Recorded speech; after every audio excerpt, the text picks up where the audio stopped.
வணக்கம் மகளே, welcome to the ஃபென்சர் show. இன்னைக்கு ஷோ நம்ம பார்க்க போகிறது கல்கி 2898 AD அப்படின்ற ஒரு தமிழ் டப்டு மூவியோட ரிவ்யூ. இந்த படம் பார்த்தீங்கன்னா இந்த வீக்கெண்ட் தியேட்டர்ஸில் அவைலபிளாக இருக்கு.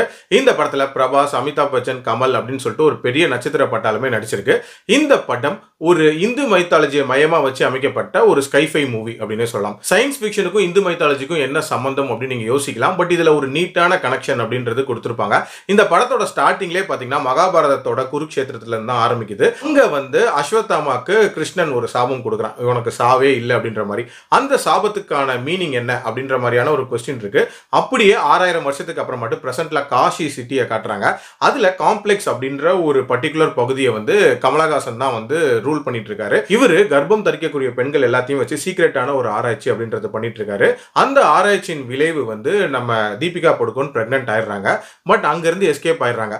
அவங்களுக்கு ஷம்பாலா அப்படின்ற ஒரு மக்கள் வந்து இவங்களுக்கு ஆதரவு தராங்க. இந்த ஷம்பாலா மக்களுக்கும் தீபிகாக்கும் பாதுகாப்பா நம்ம அமிதாப் பச்சன் நிக்கிறாரு. அப்படியே ஆப்போசிட் சைடு யார் நிக்கிறா அப்படின்னா நம்ம பிரபாஸ் ஆக்சுவலா ஒரு பவுண்டி ஹண்டரா இருப்பாரு.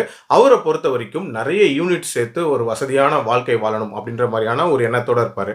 அதனால தீபிகா படுகோனை எப்படியாவது நான் கேப்சர் பண்றேன் அப்படின்ற மாதிரியான ஒரு டாஸ்கை கையில் எடுத்துக்கிறாரு. ஸோ இதுக்கப்புறம் இவங்க ரெண்டு பேருக்குள்ள என்ன மாதிரியான மோதல் உண்டாகுது, உண்மையிலேயே நம்ம பிரபாஸ் யாரு, ஷம்பாலா மக்கள் எதுக்காக வந்து தீபிகாவுக்கு ப்ரொடக்ஷன் கொடுக்குறாங்க, அண்ட் டுவர்ட்ஸ் தி எண்ட் எப்படி முடிக்கிறாங்க, அண்ட் செகண்ட் பார்ட்டுக்கான லீட் எப்படி ஆரம்பிக்கிறாங்க அப்படின்ற மாதிரி நிறைய விஷயங்களை சொல்லக்கூடிய ஒரு படம் தான் இந்த படம். எனக்கு இந்த படத்துல பிடிச்ச விஷயம் அப்படின்றது ஒரு ஹாலிவுட் ஸ்டாண்டர்டுக்கு ஒரு ஸ்கைஃபை மூவி எடுக்கணும் அப்படின்ற மாதிரி முயற்சி பண்ணியிருக்காங்க. டு அன் எக்ஸ்டென்ட் அதில் சக்சீடும் ஆயிருக்காங்க அப்படின்னே சொல்லலாம். அதுலயும் இந்து மைத்தாலஜி கலந்து அந்த ஸ்கைஃபை அப்படின்றது உண்மையிலே ஒரு வித்தியாசமான தாட்டா தான் இருந்துச்சு. ஆரம்பத்தில் என்னமோ ஒரு ஆடான ஃபீலிங் தான் இருந்துச்சு.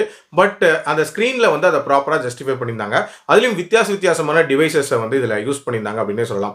அதுலயும் குறிப்பா இதுல பிரபாஸோடய வரக்கூடிய ஒரு ஏஐ டிவைஸ், புஜ்ஜிங்கிற டிவைஸ், அவங்க ரெண்டு பேருக்குள்ள இருக்கக்கூடிய அந்த பாண்டிங் அப்படின்றது ரொம்ப நீட்டா காட்டப்பட்டிருக்கும். ஆல்சோ இந்த படத்தோட கேமியோஸ் அப்படின்றதுமே இந்த படத்துக்கு ஒரு மிகப்பெரிய வேல்யூ ஆடா இருந்துச்சு அப்படின்னே சொல்லலாம். அதுலயும் குறிப்பா கமலஹாசனோட அந்த கேமியோ அப்படின்றது நல்ல ஒரு இம்பாக்டை கிரியேட் பண்ணுச்சு. அதே மாதிரி இந்த படத்துல அமிதாபுக்கும் பிரபாஸ்க்கும் நடக்கக்கூடிய அந்த ஃபேஸ் ஆஃப் சீன்ஸ், அது ரிலேட்டடான அந்த சண்டை காட்சிகள் எல்லாத்தையுமே நீட்டா தான் எடுத்திருந்தாங்க. ஆல்சோ இந்த படம் முழுக்கவே ஏகப்பட்ட கொஸ்டின்ஸ் அப்படின்றது வந்து ரைஸ் பண்ணிருப்பாங்க. பட் எல்லாத்துக்குமான விடை இந்த பாட்டுல சொல்லிட்டாங்களான்னு கேட்டீங்கன்னா ஒரு ஆஃப்க்கு தான் சொல்லியிருக்காங்க அப்படின்னு சொல்லுவேன். மிச்சம் இருக்கக்கூடிய விஷயங்கள் எல்லாமே ஒரு சின்ன கிளிம்ஸ் மாதிரி தான் காட்டியிருக்காங்க. மேபி செகண்ட் பார்ட்ல அதுக்கான கம்ப்ளீட் விடை அப்படின்றத எதிர்பார்க்கலாம். ஓவரால் ஒரு மாதிரி ஃபேமிலியா பார்க்கக்கூடிய ஒரு ஸ்கைஃபை மூவி தான். பட் பிரச்சனை என்ன அப்படின்னா இந்த படத்தோட ஃபர்ஸ்ட் ஆஃப் அப்படின்றது ரொம்ப ஸ்லோவா போன மாதிரியான ஒரு ஃபீல் அப்படின்றது கொடுத்துச்சு. காரணம் ரொம்ப இன்ட்ரெஸ்டிங்கான மூமெண்ட்ஸ் அப்படின்றது பெருசா வைக்கவே இல்லை. ஸோ அதை இன்னும் கொஞ்சம் ப்ராப்பரா வச்சிருந்திருக்கலாம். 3 மணி நேரம் டியூரேஷன் அப்படின்றது கொஞ்சம் அதிகம் தான். கண்டிப்பா இன்னும் ஒரு ½ அன் ஹவராவது ட்ரிம் பண்ணியிருந்திருக்கலாம். எல்லாத்துக்கும் மேல இந்த படத்தோட சண்டை காட்சிகள் எல்லாம் பார்த்தோன்னே பயங்கர பிரமிப்பா இருந்துச்சான்னு கேட்டீங்கன்னா கண்டிப்பா நான் அந்த அளவுக்கு இல்லை அப்படின்னு தான் சொல்லுவேன். ஹாலிவுட் ரேஞ்ச் எல்லாம் கம்பேர் பண்ணும்போது கொஞ்சம் கம்மி தான். பட் இதுக்கு முன்னாடி வந்து ஆதி புருஷ் எல்லாம் கம்பேர் பண்ணும்போது கண்டிப்பா இந்த படம் வந்து ரொம்பவே பெட்டரா இருந்துச்சு அப்படின்னே சொல்லுவேன். VFX தான் ரொம்பவே நீட்டாவே பண்ணியிருந்தாங்க. ஓவரால் ஒரு டீசென்டான படம், கண்டிப்பா ட்ரை பண்ணி பார்க்கலாம். என்னோட ரேட்டிங் இந்த படத்துக்கு 3.2 out of 5. அடல்ட் கண்டென்ட்லாம் இல்லை, கிளீன் வாட்ச் தான். மீண்டும் அடுத்த விமர்சனத்தில் சந்திக்கிறேன். நன்றி, வணக்கம்.